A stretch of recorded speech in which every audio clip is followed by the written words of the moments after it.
Welcome to the ProLife Team Podcast. I'm Jacob Barr. I'm here with Beverly Weeks and Johnathon Chavis, and we're going to be talking about Cry Freedom missions and how help and healing is available for those who have been in the sex trafficking trade and how they can be identified um, and helped. And so we're going to talk about that and how that can be performed at pregnancy clinics across the country.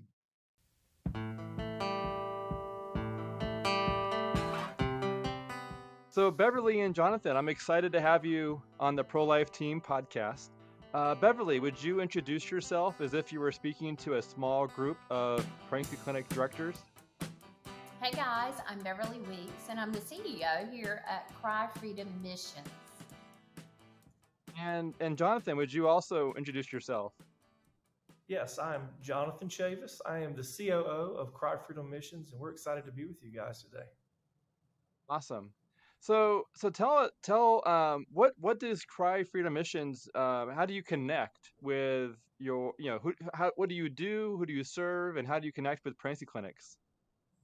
Okay, so I think it's important to understand that Cry Freedom Missions is actually an outreach program of a pregnancy center. So we are Wayne Pregnancy Center right here in North Carolina, in Goldsboro, North Carolina. And Cry Freedom was actually birthed because we were seeing so many individuals coming through our local clinic here who were being trafficked, and there was nowhere to send them, and there was no resources for us, and any other pregnancy centers that we reached out to didn't have any programming or access to resources to help these individuals. And so Cry Freedom Missions was birthed out of that great need. So, and how does what is the day-to-day or what kind of clients are you helping and how do you help them? So let me tell you what we do. So what we saw in our particular pregnancy center was there was a group of women who were coming in to get pregnancy tests and they would never have an ID on them. They would never have an ID, or they would sit near a gentleman. And when we asked questions in our counseling rooms or our client advocates asked questions, they'd have to look at him to see if they could answer the question. And so it was very evident they had no IDs on them. A lot of the clients sometimes wore the same clothing. They appeared to be have malnutrition or malnourished, and some of the girls had had a lot of pregnancies in their past or maybe abortions in their past, and these were all red signs for us. So we started Cry Freedom Missions roughly about 5.5 years ago, Jonathan. Yep. And what we do at Cry Freedom Missions is this outreach program. We reach, rescue, and restore survivors of human trafficking. We're one of the largest providers here in the state of North Carolina. What that looks like for us is we do jail outreach, we do hotel outreach, we do street outreach. Jonathan and I are trained with the SBI, which is the State Bureau of Investigations. We actually go out and do the stings with the SBI and with law enforcement to help identify women who are either vulnerable to being trafficked or women and guys who we identify out on these stings that are known to be trafficked. Once we identify someone who is being trafficked, we actually own a 16-bed safe house here in North Carolina, and we have an emergency wing. We have a 6 to 12-month wing, which is a second phase of our program, and then we also have a transitional wing. There, we offer lots of resources to those and clients. Yeah, so for those clients, our desire is to just have a holistic approach, a wraparound services that include trauma counselors, it includes medical care, it includes dental care. It also includes programming that is really aimed at stopping the lies that the traffickers have infiltrated in the hearts and minds of these individuals, as well as walking through what sexual healing looks like. Many of them are post-abortive, and so there's post-abortive healing classes that we provide. But really, it's walking through the trauma of abuse that they've encountered, and how do we get them from that place of a victim to a survivor? How do we move them out of the place of being something has happened to now someone who is overcoming the obstacles that's been put in their life? and really living a productive, healthy life. And so that includes life skills, that includes job skills training. That also includes how to have healthy relationships. It includes the dynamic of what is a new normal for them, because the normal of their past for many of these young ladies and men that we encounter, their normal is steeped in extreme and horrific abuse. And so for them, what we would take for granted in our everyday life are things that they have no comprehension of. They have no scale to even understand from a perspective that we often have of what a normal life looks like. And so it's bringing them to a place of a new normalcy. And so the program really, that first 30 days is just getting them safe, getting them nourishment, getting them the medical help, letting them meet with the trauma counselor. And then once they enter into the long-term phase, it's really about recovery. It's about restoration. It's about getting them to the place where they can be an overcomer.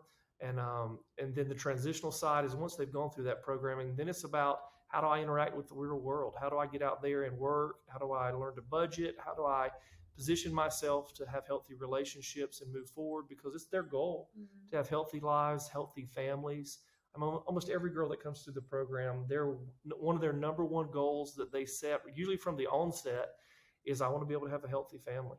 And for many of them, they don't know what that looks like, because familiar trafficking is the number one form of trafficking. So that means that what would have been healthy relationships in their youth that they could have drawn from as an example, they're not existent, because their family are the ones that exploited them and took advantage of them.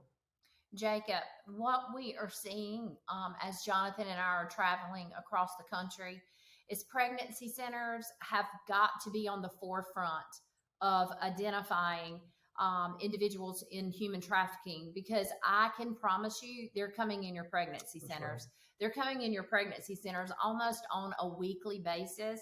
And you've got to be able to identify them, be able to get the resources to your clients. And what's happening is a lot of our pregnancy centers they will say, well, how does this even tie in with the pro-life movement? Why should we be even working on the human trafficking side? Well, Jonathan, I think it's key and it's important to say that, number one, don't we want sexual abstinence for everybody? Don't we want great sexual health? That's right. For everybody. Yeah, I think that's one of the main reasons why we as a pregnancy center got involved in human trafficking, was because it felt very hypocritical for us to say, hey, we're going to go into the schools and teach abstinence to young students and teaching them about what a healthy sexual life looks like.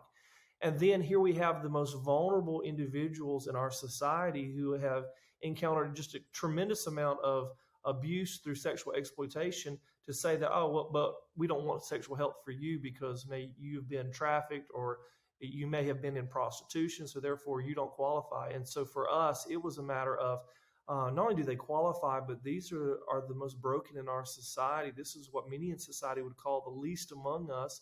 Aren't these the very people that Jesus has called us to minister to?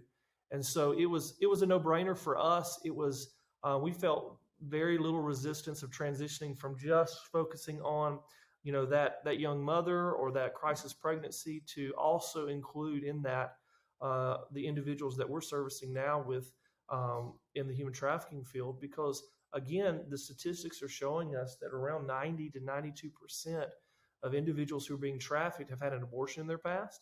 They've had all kinds of issues where sexual health is concerned. And so these of course, they qualify for our programs. They qualify for us to be able to reach out and touch them. And I believe it's part of that abundant life message that we carry as a pro-life movement, that we care about those who are being abused and those that are in these type of lifestyles, some by choice, but many not by choice, because they've been exploited and used. You know what really was shocking to me, Jonathan, was all the jail intakes that we were doing across the state. When we were doing intakes on every single inmate in the jails, shockingly to me, over 90% of them had an abortion in their past. So number one, that would automatically qualify you to be a pregnancy center client. Correct. Then many of them have children under the age of 2. I know a lot of pregnancy centers serve mothers, young mothers who are either pregnant or have children under the age of 2. This was a group, a group of women per se that they were being overlooked. Yeah. When we started doing the jail outreach, Jacob, our client numbers on the pregnancy center, would you say it almost doubled? It did. It almost doubled. And so this was a demographic of women who actually qualified for the pregnancy center program, but they were being overlooked, and they couldn't come to us. We had to go to them. And it opened the door for so many other people that they were connected to in the community that may have never came through our doors.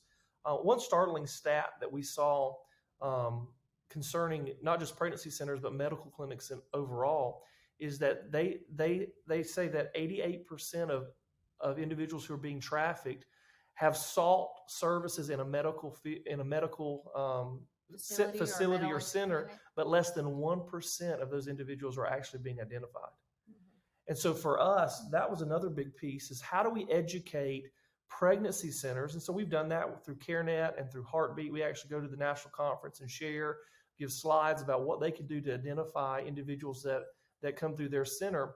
But for us, it was a matter of pregnancy centers are perfectly positioned to identify many of these clients that are coming in that may not self-identify as being human trafficking, but as staff and as client services directors and counselors, they need to know what to look for so that when they're going through that interview process and they're spending time with these young ladies, that they're able to identify these situations because they are actually coming through your centers, whether you realize it or not.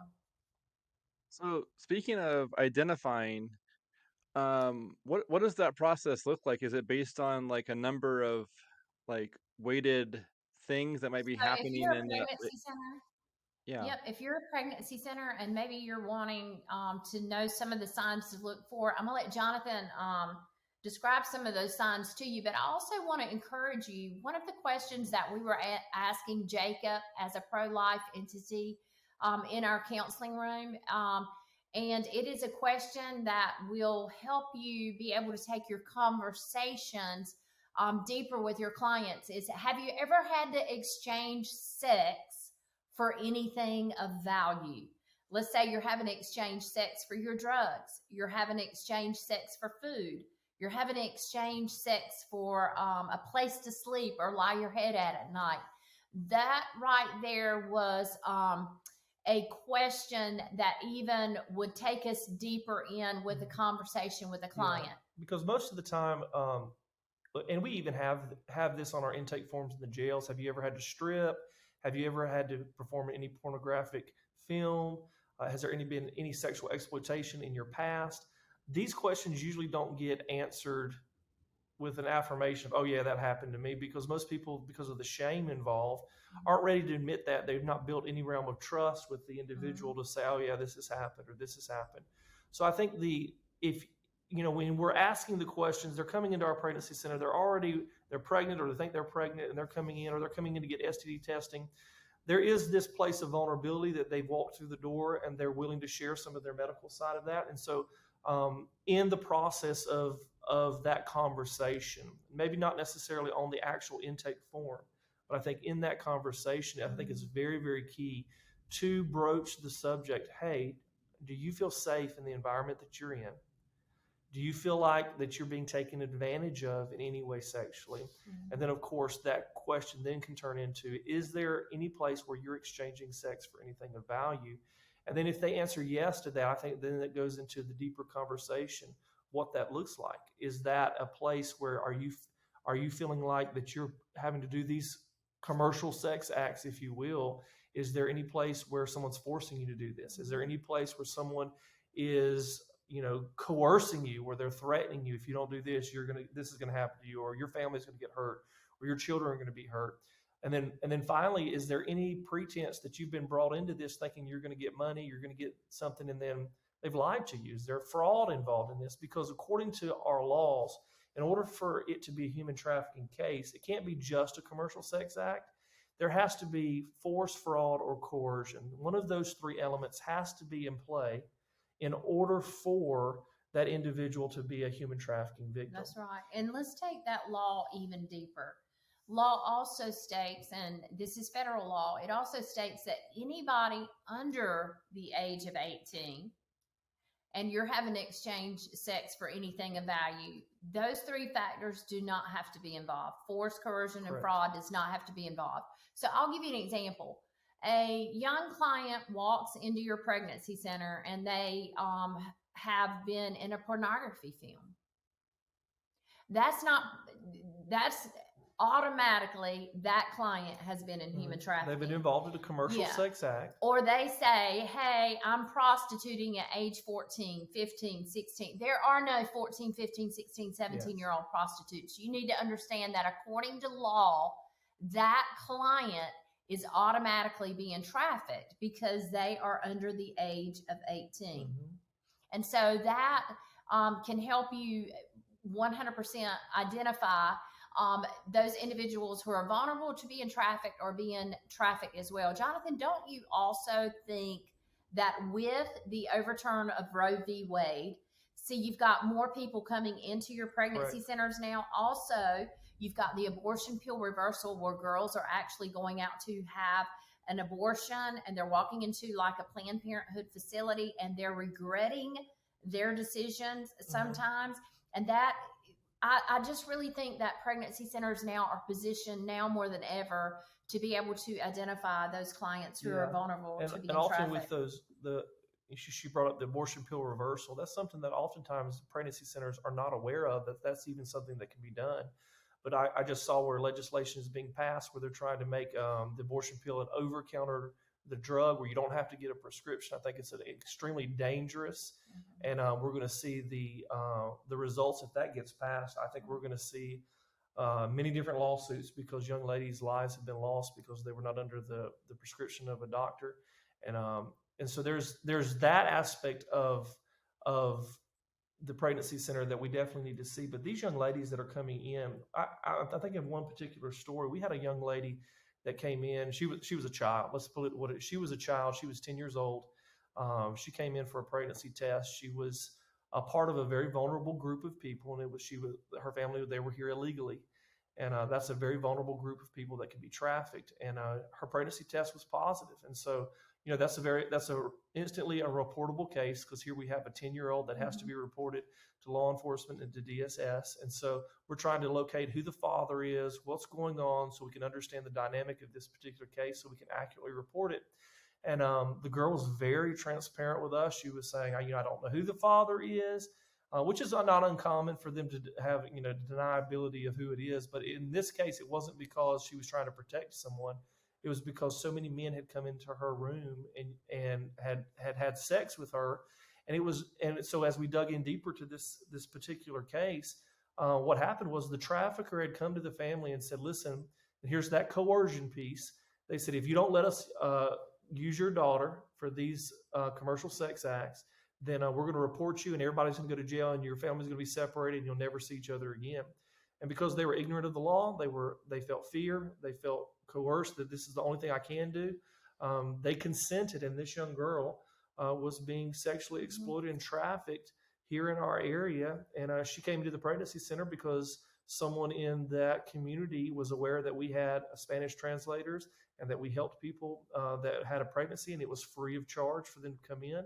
And so she came here with their parents, and we had this conversation with her parents, and the not only the relief that they felt, but also the ability for prosecutors and investigators to get involved in this case and to stop, because he wasn't doing this with just one individual. There were multiple individuals in these communities that he was taking advantage of and were sexually abusing through human trafficking.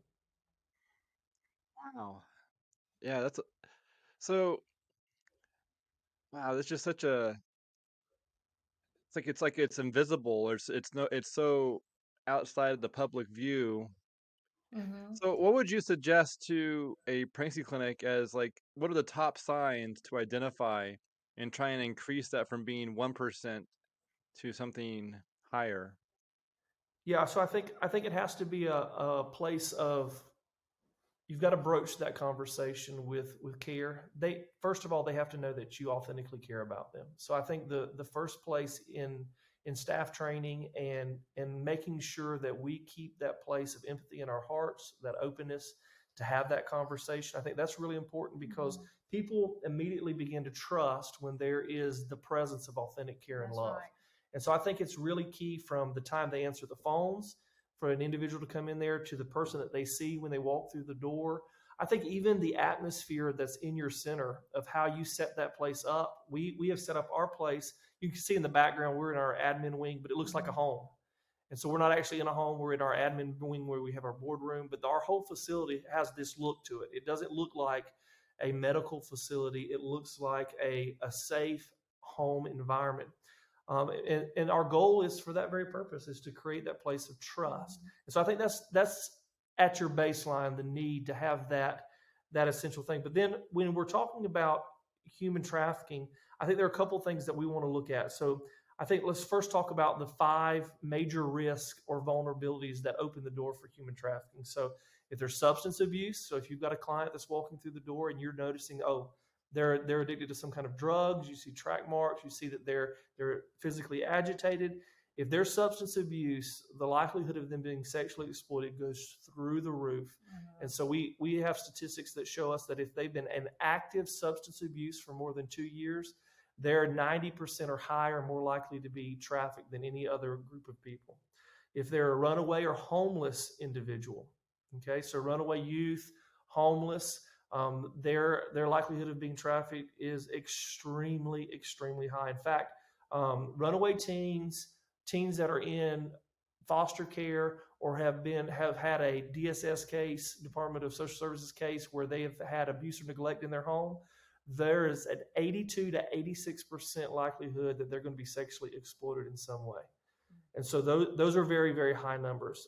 If there's just simply unstable housing, so they come into your pregnancy center and your question is, of course, your name, where do you live at? And they say, well, I don't know where I live. Well, what do you mean you don't know where you live? Well, I've been in this hotel and this hotel and this hotel. Okay, all of a sudden, that's a huge red flag that there is something going on there that could possibly be human trafficking. We had one lady, in fact, she came in and she reported to one of my counselors, I'm at my uncle's house. I don't know where I live, but I'm at my uncle's house. Okay, well, who's your uncle? Well, she couldn't even give us the name of your uncle. And that was like a huge red flag that, if you don't even know your uncle's name, something's awry here. It's not true. Then also mental health concerns. So if they've been in and out of mental facilities, if they've got mental health diagnosis, those individuals are extremely vulnerable. And there's a high likelihood that there could be some form of sexual exploitation. And then recent relocation, like the example that I gave with the illegal immigrant, if they're moving into this area, they've moved in here from overseas. Those are all the top 5 areas. And can I tell you another thing that I think that it led our case management team here and even our trauma counselors to start looking for, especially in a pro-life organization, was if a girl has a high number of pregnancies or she has a high number of abortions, that should be a red flag for you. A high number, we have a young woman who's here at our safe house right now, Jacob, and I bet she's had 12 pregnancies, or 12 pregnancies. 12 pregnancies, yeah. Many of those ended in abortion or miscarriage. Yeah, and so that was a red flag for us, don't you think? A huge red flag. And so those are 2 key indicators right there that you can look for if you are inside of a pro-life organization. So let's dive into a little bit deeper to some of the other signs that we're looking for too. So if we find that they meet the criteria, those high risk, vulnerable individuals, then you also want to dive into deeper. Do they have access to healthcare? If they haven't, like we've had ladies that have come in 35, 36 weeks pregnant with no prenatal care. You remember the one lady that we found at the hotel? She was 38 weeks pregnant. She knew she was pregnant. She just didn't know how far along. That was definitely an indicator hey, something's not right here. She doesn't have access to health care, or somebody's not allowing her to have access to health care. So that was a huge indicator as well. Another one would be that they appear malnourished or they're very skinny. Another one would be showing signs of physical or sexual abuse, where they've got bruises on their bodies, places where they've been confined. You see like strangle marks. There's different things that we want to look for as far as their physical appearance. Then also they have lack control of their identity. That's right. We saw that again with the young woman that I described earlier. Another key indicator, Jonathan, that our RN looks for here, Jacob, is if your pregnancy center does STD screening and you have a young woman coming in and she has multiple cases of STDs, Mhm. I can go ahead and tell you that that's just a warning sign that you've got something deeper going on there than just the case of the STDs. A lot of times women in trafficking will have STDs and they're coming into medical clinics, which many of our pregnancy centers are. If you're like us, we are an actual medical clinic here, and they're seeking attention for those STDs. Well, is there another underlying issue there? Yeah. And then you also want to look at the ability of not in control of their possessions. So they maybe are wearing the same clothes when they've come in for repeat visits. They don't have any cash or very little cash with them, no IDs. One of the things that we see is there seems to be always this connection or this looking to another individual to answer the questions for them. And I want to throw a word of caution when I'm speaking of this, because most people, when they think about human trafficking, they think about an older gentleman trafficking a younger girl. But in about 40% of the cases we've seen over the last 5 or 6 years, many of the people that are trafficking other young ladies have been women themselves. Yeah. And so it's not just the man that's sitting in there in the room that they're looking to, but it also could be a woman or a mother-looking figure that they're looking to answer all the questions. So there's a really fine line there that you have to be aware of, that when all these particular signs begin to add up and their story just simply doesn't make sense. I think that's probably the biggest red flag for us is their stories don't make sense. Their stories have all these different elements. Like something else is going on that we've got to continue to ask the questions. I think about one lady, she came in and she came in 2 hours after her visit. And most of the time that happens quite a bit, for people to not meet their scheduled time. But part of the question or looking into one of the signs is they have no sense of time, because oftentimes they're up late at night. They're being moved from location to location, sometimes from time zone to time zone. I think about the one young lady, we actually partner with all the pregnancy centers here in North Carolina. We've done education for them, and then they have our hotline number that they can call. And there was one just a couple counties over from us. They reached out to us because they suspected that one of the ladies there were being trafficked. And sure enough, it was absolutely the case. We were able to get our SBI agent involved and move that lady out of the state and get her into a safe place. But in that particular case, she had literally been in Colorado 3 days prior. She was in Texas the day before, and she'd just come into our area. And she had come to that pregnancy center because someone had told her that she could get free services there, and they could check her to see if she was pregnant because she was concerned that she had not had her period for 2 months. Mm-hmm. And in that particular case, it absolutely was a trafficking situation. Yeah, Jacob, a concern I have that I'm seeing as Jonathan and I are doing consulting work for pregnancy centers, we're traveling around, we're speaking, we're doing human trafficking trainings in other states and across the country, is I just want to dispel a myth that's out there.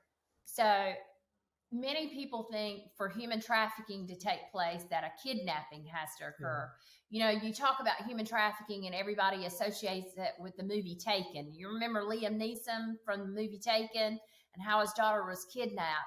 Shockingly, I want to tell you that that's not the case. Many people are being trafficked by people they know. That's right. Less than 10% of all trafficking victims are being trafficked by a stranger or someone they don't know, where they've been kidnapped or taken by force. I mean, did you hear that? Less than 10%. So that means all the stuff that we did when we were young kids about learning about stranger danger and who not to answer the door to, and who not to talk to in public, those were important and those were good. But over 90% of all trafficking cases are being trafficked by an individual that they know. Mm-hmm. At the height of that, in the 40 to 45 percentile range, is a family member. Then next comes about 25 to 30% is going to be a boyfriend. Yeah. And then employers and friends of the family are in that lower tier, but between 10 and 15%. But the reality is is it's not just the people out there that we don't know that we need to be watching for. It's the people that are maybe in our family that could be taking advantage of individuals. And that makes it extremely difficult to identify human trafficking cases because you have the family dynamic. You have that growing up in a normalized atmosphere where sexual abuse and sexual exploitation is normalized. And so a young kid may not even think that's an issue or a problem, or they've been conditioned to believe that that's just the way life is. And so that's probably one of the greatest issues that we are seeing, especially with after COVID, and so many people got connected online and were having to, kids were staying home, and young people were being unsupervised. We saw just a huge uptick in cases because of the everybody being connected, even schools giving computers to their kids to be online. And now kids have access to not just social media, but the gaming systems. And we're seeing just an epidemic of sexual exploitation online, which is another form of human trafficking.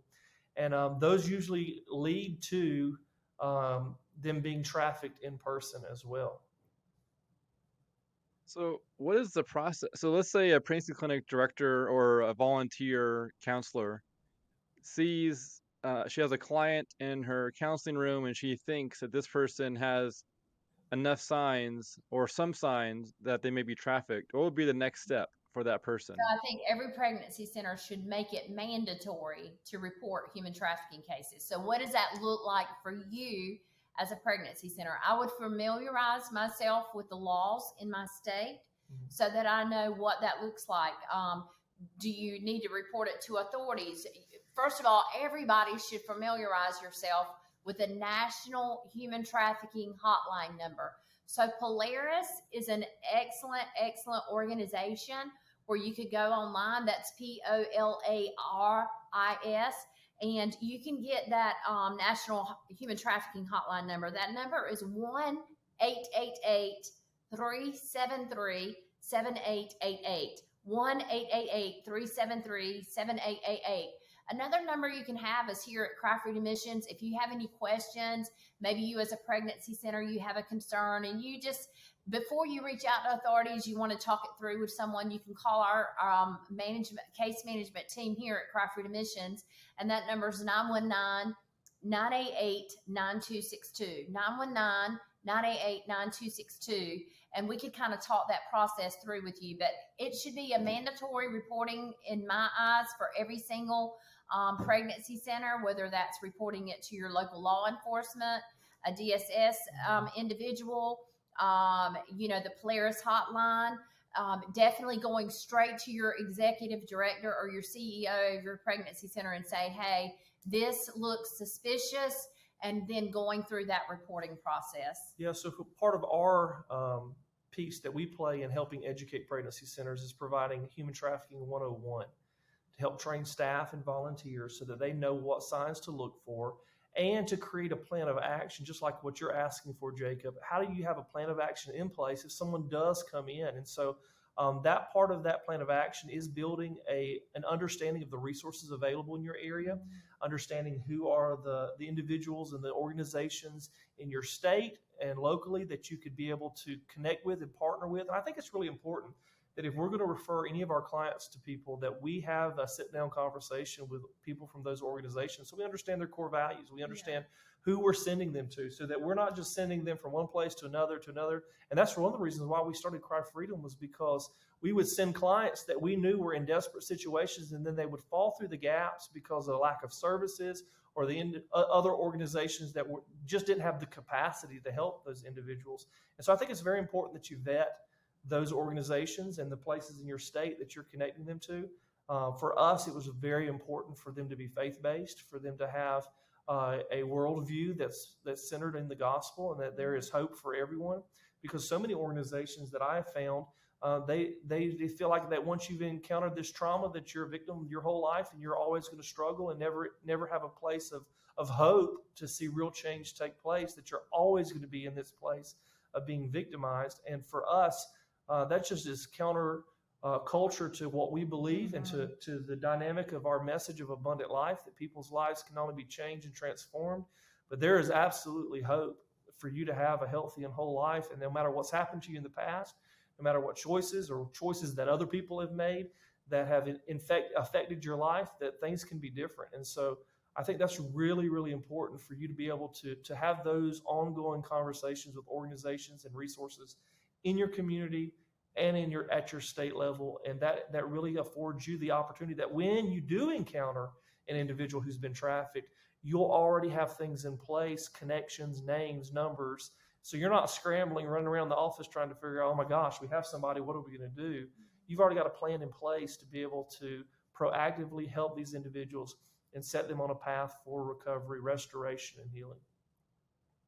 So if a clinic volunteer or staff member or team identifies someone who they think is being trafficked, and let's say that turns out that they're not being trafficked, is there any harm being done? Because I've got a feeling in the back of my mind that if someone thinks, oh, if I say something and I'm wrong, that it's going to have a negative consequence, and I've got a feeling there probably isn't much consequence, but I think people probably make it into a reason to not maybe That's pursue right. checking That, someone. So what's the downside of getting it wrong? Well, Um, I think the biggest thing is having your staff trained initially, and so when your staff is trained, I keep saying it backwards.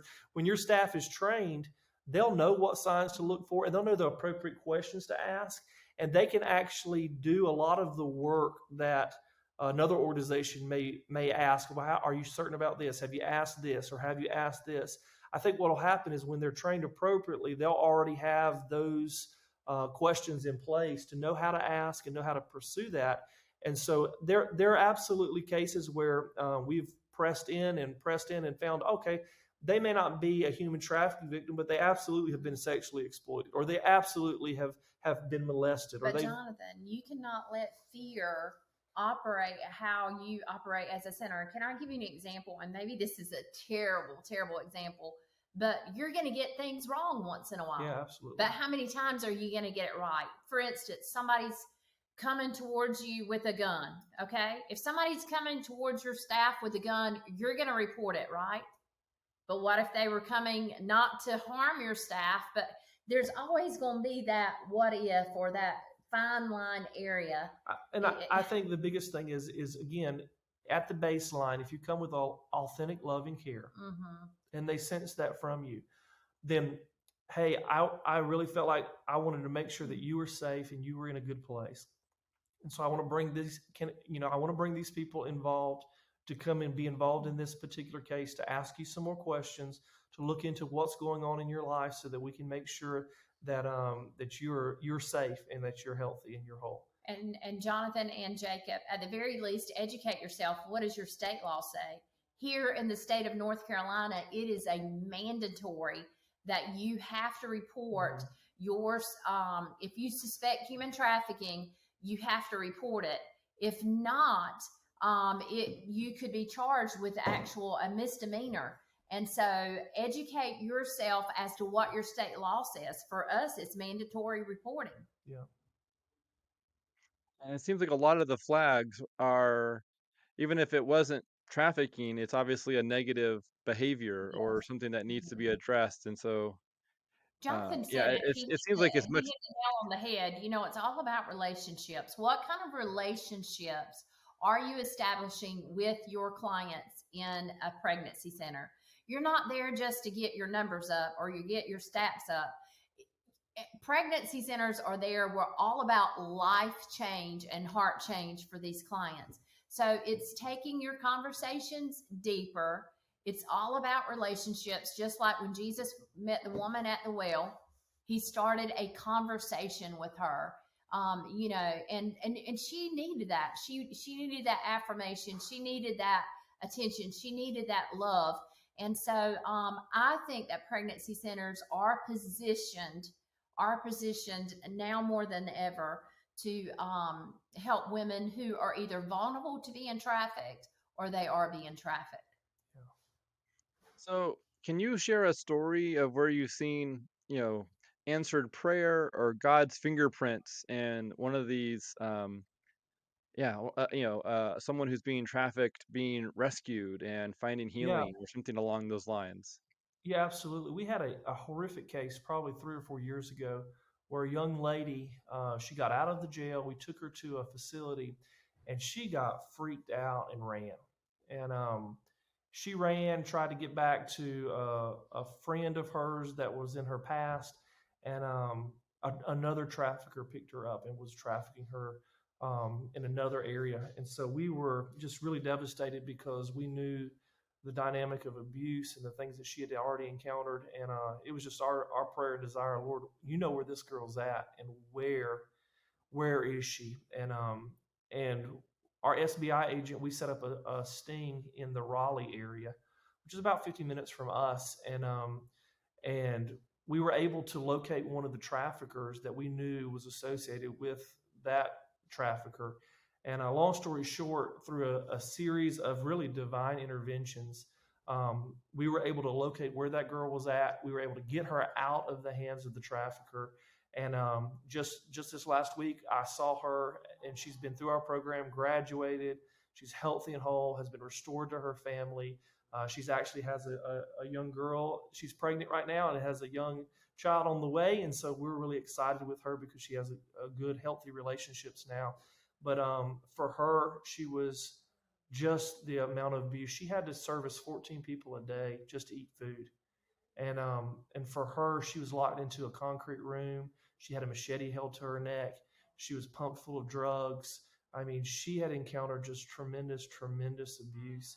And and if it had not been for the Lord, and that was her testimony just this week, Saturday, when we saw her, was if it had not been for the Lord and for the Lord stirring people like us to reach out to help her, she would probably be dead somewhere.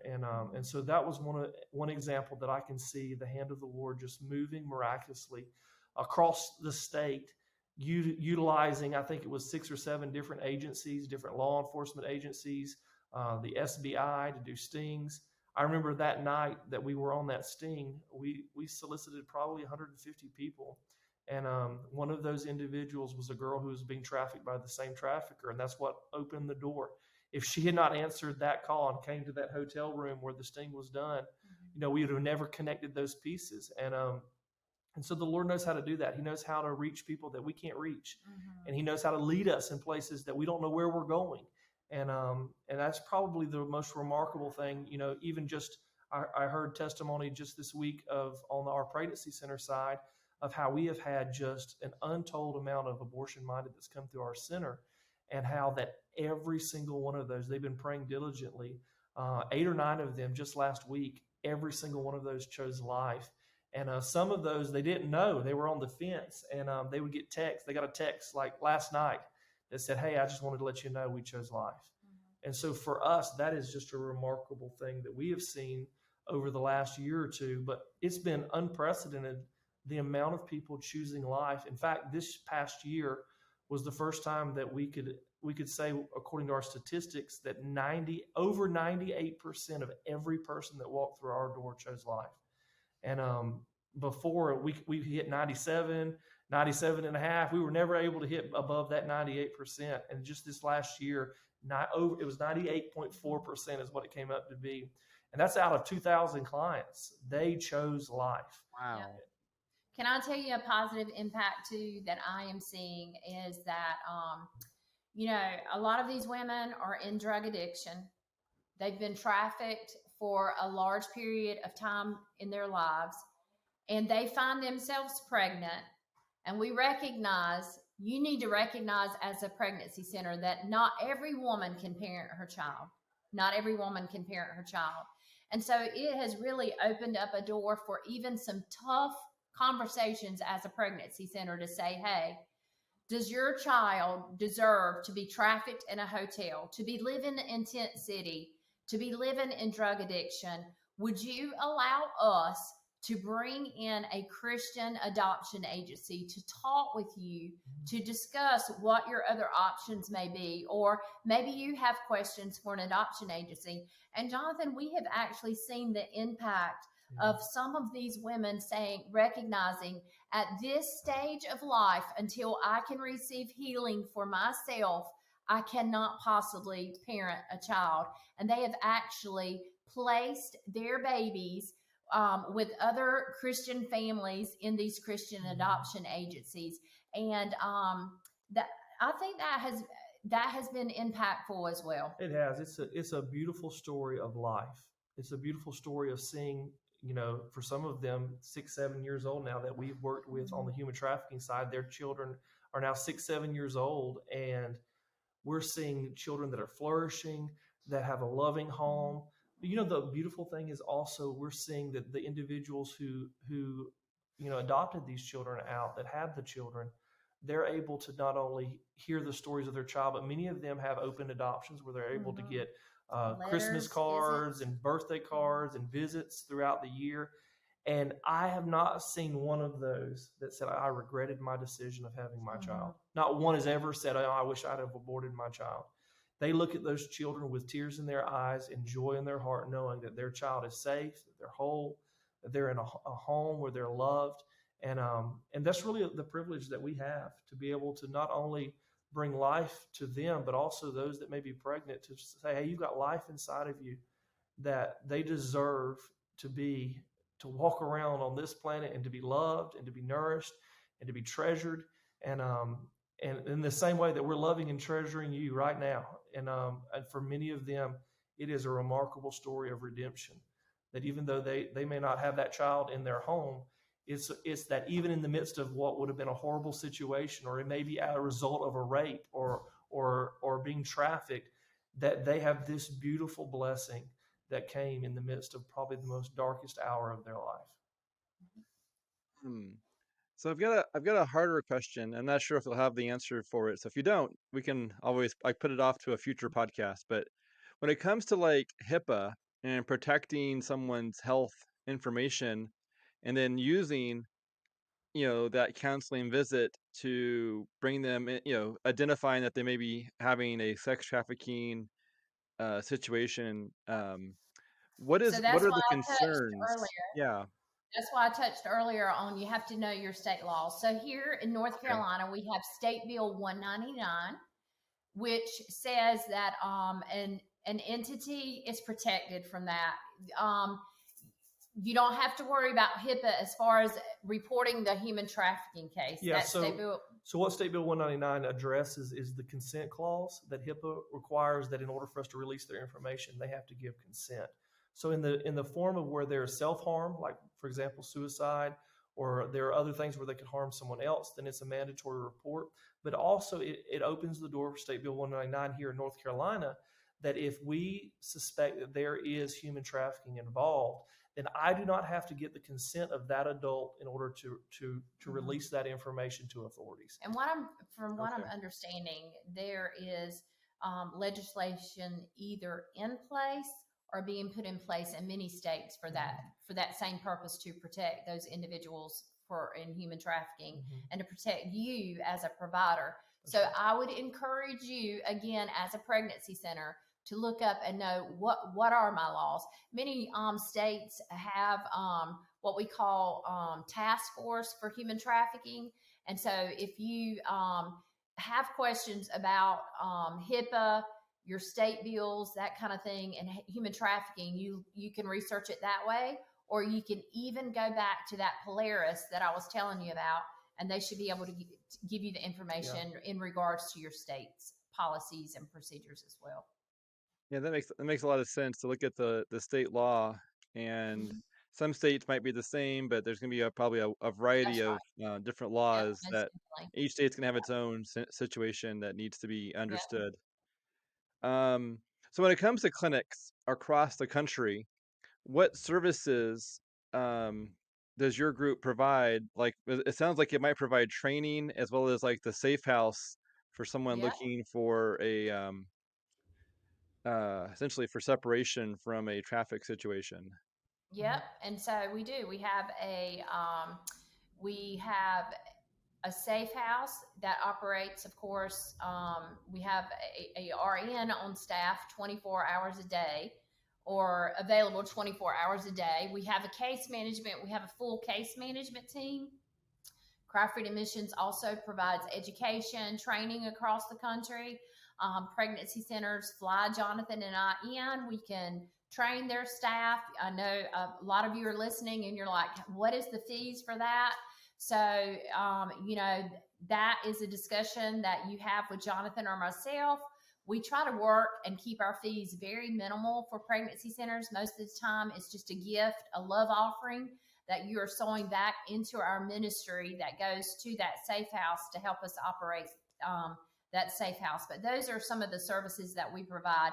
We also have a social enterprise, which after a human trafficking survivor has completed all the phases of our program, Jonathan has a team that actually operates a social enterprise, and we actually provide employment for survivors as well.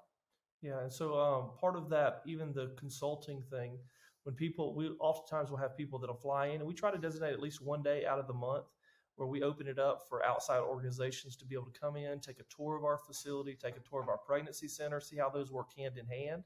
And then we take them down to the safe house as well as to those social enterprises to show the wraparound services that we provide, and then how they can get involved, how they could set up something similar in their area.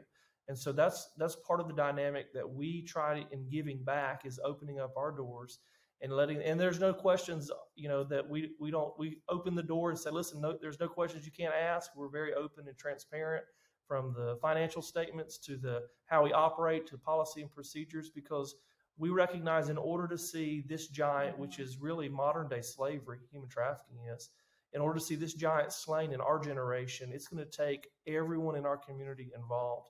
And each one of us plays different roles, and we recognize not everybody's going to be a cry freedom, but that's specifically what God's called us to do. And but we recognize that there may be smart parts that each one of you then play, and we think that the pregnancy centers play a huge role in identifying individuals that are coming in. So I think that's a very, very important place of recognition and education and awareness that pregnancy centers need to have. And I think it would be very shocking for most pregnancy centers, once they have this information and are able to see it firsthand, that they recognize, oh, wait a second, I thought about this case, or I thought about that case. I cannot think of not one pregnancy center that's come into our facility and after going through trainings did not have at least several cases that they immediately thought of and thought, oh, I wish I'd have known this information prior. So how might people that are listening join you in one of your main prayer requests or main, cries to God? Yeah, so I think right now we are looking at expanding our social enterprise, and so we have a $2.4 million budget right now that we have to raise in fundraising as well as for building funds, and so I think one of the biggest areas is the provision to come in. Oftentimes, when we are faith-based entities, that excludes us from federal government monies. The state has given us some monies for that, but we are having to raise the majority of that money. And our social enterprises help raise about a third of our cost for the safe house, but the rest of that we're having to raise financially. And so we're really seeking God for new donors, for new monthly partners that could come and be a part, for new businesses that would gravitate towards our mission and want to see people restored. And so that's a huge prayer request that we have. And then secondly, I would say, just on the case management side, one of the areas that we are longing to see is the ability of our case managers and our volunteers to be able to minister to these individuals that experience trauma without the secondary trauma that comes in play. It's very hard for us to deal with the type of things that we deal with on a daily basis without the repercussions of all these stories impacting our own lives and our own families.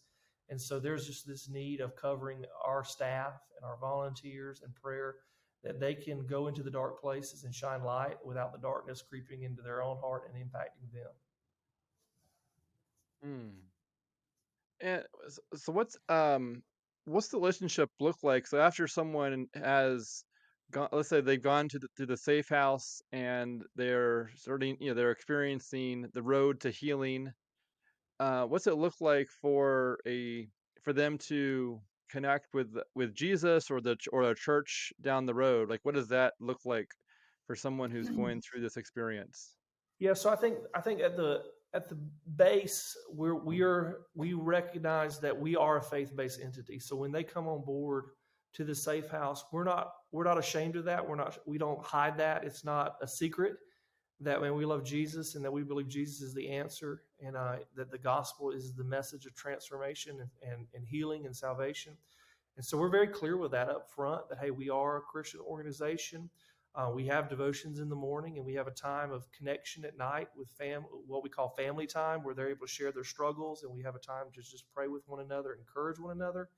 But we do celebrate recovery, because most of these girls have drug addictions. We recognize that many of them, over 90% of them, have drug addictions. Mm-hmm. We do life skills, job skills. They're required to get their GED. There's just so many aspects, so many parts of the program that we facilitate to make sure that that young lady, before she enters back into society, that we have empowered her with resources mm-hmm. and with tools to help her not to return back to the streets or back to that lifestyle. And then ultimately, I think the biggest thing that reflects our values as believers is that, again, that authentic care and love is present in every aspect of the program, and they experience excellence. They experience excellence from the classes to the place that they stay in, to the transportation that carries them. That all these things are very key in demonstrating who our God is, not just talking about it, but demonstrating, and they're able to experience that. Oh, that's good. Well, thank you so much for being on this podcast and for sharing what you do, and just, yeah, and hopefully the people who are listening will now, yeah, be better equipped to identify and to ask for help, and to look at their state law and understand the framework that they're working within. So thank you Jacob, so much we are for. so extremely grateful for you. Oh, Extremely grateful for your time, and how you are being on the forefront in the pro-life movement, as far as education and support, resources, and tools for pregnancy centers. Again, I would encourage you all that are listening to go online, look up cryfreedommissions.com. That's cryfreedommissions with the S on it.com. If you're interested in knowing more about the program, connecting with us, getting a speaker, or whatever, you can find a lot of resources there at cryfreedommissions.com. Jacob, again, Jonathan and I, we're so grateful for your time. This has been a blessing to be with all of you. Yes.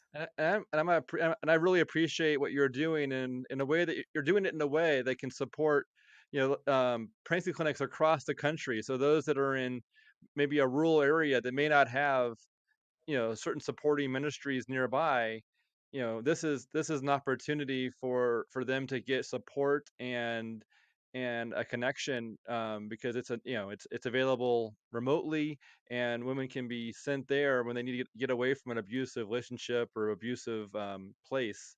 And so that's sort of that's just a really beautiful connection, and I'm glad that we're able to share this with those who might be able to benefit and use this connection.